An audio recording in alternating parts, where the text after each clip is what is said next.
This is a 2016 Trusty T23, and these are a really brilliant little motorboat if you want a first boat to get you on the water, or if perhaps you've been retiring from sailing and you just want something to potter about in.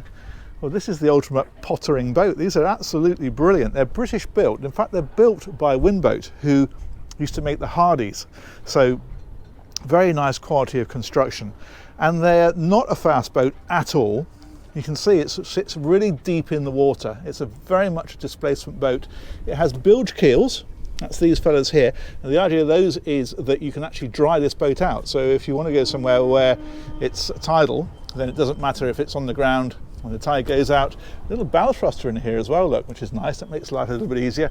And if we come right on back, you can see how the propeller and the shaft are encapsulated within this keel, so you get great directional stability, but also it's completely protected again. You imagine if you happen to rub on a bit of a sandbar or something, or you are putting it ashore, then that is completely kept protected.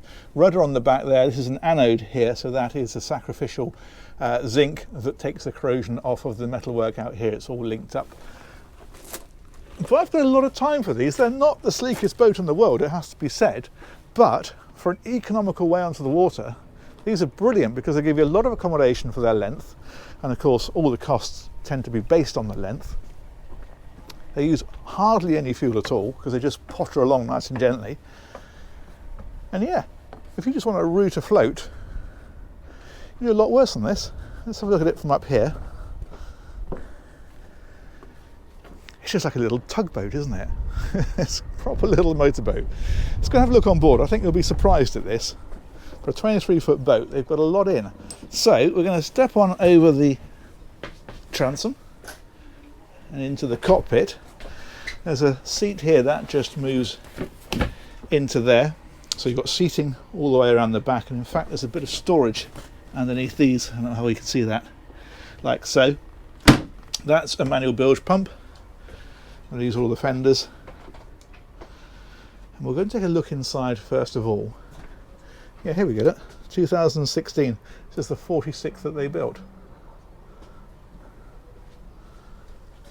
And this is what's great. For a 23-foot boat, this is a proper little wheelhouse. These doors will close it off, like so. In here, it's very scaled down, but it is all the real deal. For a start, loads of headroom. Really, really good. And then here you have got a little galley area tucked away back on the starboard side. So you've got an oven, you've got a hob underneath there. That's a dehumidifier. It's just left on here to keep the boat nice and dry while it's ashore. And the sink obviously in the corner just there. And there must be a fridge somewhere. I wonder where that is. Aha! Hiding behind me. There's the fridge down underneath there. I thought there must be one somewhere. So that's just a little drawer fridge like that. Then ahead of that is this helm seat. It's a twin helm seat, and it's a step up, and then you can sit here. It's a nice footrest. Great view out through the screen. Big opening side windows, and on here you've got proper hybrid touch Raymarine navigation equipment. So that's the multifunction display. That's the bow thruster control for that thruster that we saw. It's a VHF radio tucked away underneath this one. So all the gear is here. Rudder angle, that's telling you which way your rudder is pointed. Fuel gauge, that one there is, I'm going to guess that's speed and depth. And then your engine instrumentation is here, really simple. These little red fellows here, is the owner of this has marked where this should be. So rather than having to actually read it, he can just make sure the gauge is pointed in the right place. And that is his optimum cruising revs, where he gets the best speed and fuel consumption. It does about 6 knots at cruise. Throttle's down there, and gear shift. It's got shore power on this one, so you've got the 3-pin sockets when you're plugged into the marina. And in fact, talking of electrics, if we have a look down here,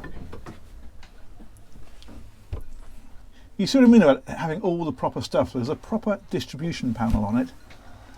Switch over from shore power to inverter. That's your 230 volt switches, so your charger and sockets, water heater is there.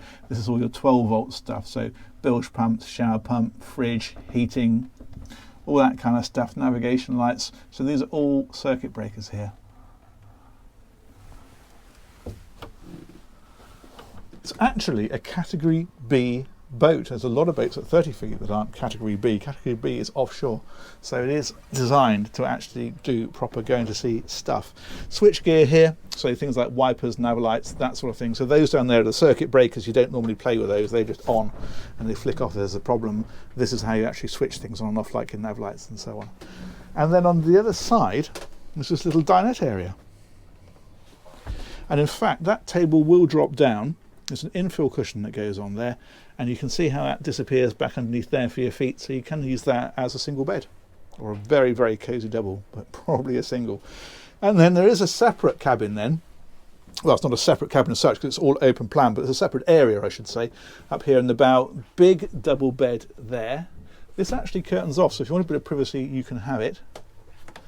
And then over here, there's a little hanging locker in there. That one there, just a bit of storage. It's all nicely done though, isn't it? I think this is great. It's like a sort of a 4/5 size motorboat, isn't it? And that's the heads. So you've got a toilet there, and there is in fact a shower as well that will pull out from there. Compact and bijou, Mostyn, compact and bijou. It's good though, isn't it? If you just want to keep your costs to an absolute minimum and have something that is actually capable of going offshore and is actually capable of spending some time on, this is fantastic. Water tank gauge is over there, and the waste gauge as well, so I'm guessing it's got a holding tank. That's good. Okay, back out into the cockpit. We'll take a quick turn around the decks. It's easy to dismiss boats like this. You look at them and think, well, it's a bit of a tugboat, but actually they're fantastic. Let's have a look underneath here. A little sink in there, look. Almost got a wet bar, hasn't it? Right, let's go out this side.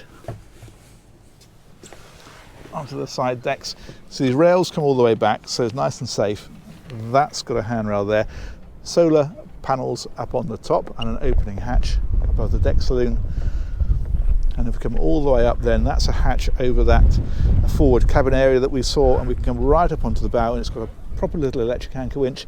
And look at these cleats, proper little bollards. Brilliant.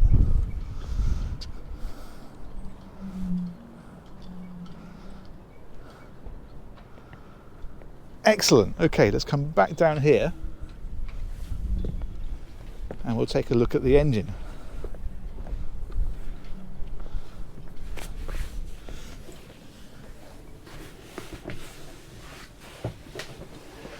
Okay, so I'm going to close the doors, so we've got room for that to lift up. And then this one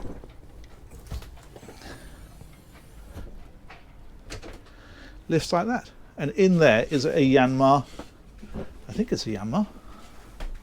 Yes, it is a Yanmar diesel engine. 56 horsepower, I believe. Checks notes.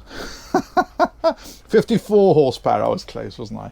Giving an extra 2 horsepower for free. 54 horsepower engine, and as I mentioned, it's conventional shaft drive. You can see the gearbox on the back, and then the shaft goes back, and it actually goes, as we saw on the outside, through the keel and out to the back there. That fellow there is an automatic fire extinguisher. You've got the batteries across here, so really decent battery installation on this by the look of it. And again, everything is there, just scaled down, isn't it? That's your diesel filter. That's your raw water filter for the cooling water that comes in and then cools the engine. Has a heat exchanger on it, so you have a freshwater system like a car to cool the engine, but that's actually cooled rather than from a radiator, from seawater that comes up through a heat exchanger. Very, very clean. I like this. Do you know what? We walked across Berthon's yard to go and look at something else, and they said, we've got that on for sale. I suppose you want to film that, do you? And I said, well, and I thought, you know what? Yeah, why not? Because this is every bit as valid as any other Sunseeker or Princess or whatever else. I've said time and time again, if you're floating, you are boating, and you could do both with this very nicely. Superb. Okay, I'm going to sit here at this dinky little helm, and I'm going to say, let me know what you think of that. I am much more taken with that than I expected to be. I think that's a great little motorboat, a brilliant introduction onto the water, or at the other end, if you are retiring from big boats and just want to keep your costs and your ease of use to an absolute minimum, this would do it. Fantastic. Huge thanks to Berthon for pointing this one out to me. Huge thanks, of course, to you guys for watching, and we'll catch you on another one of these real soon. Take care. Bye-bye.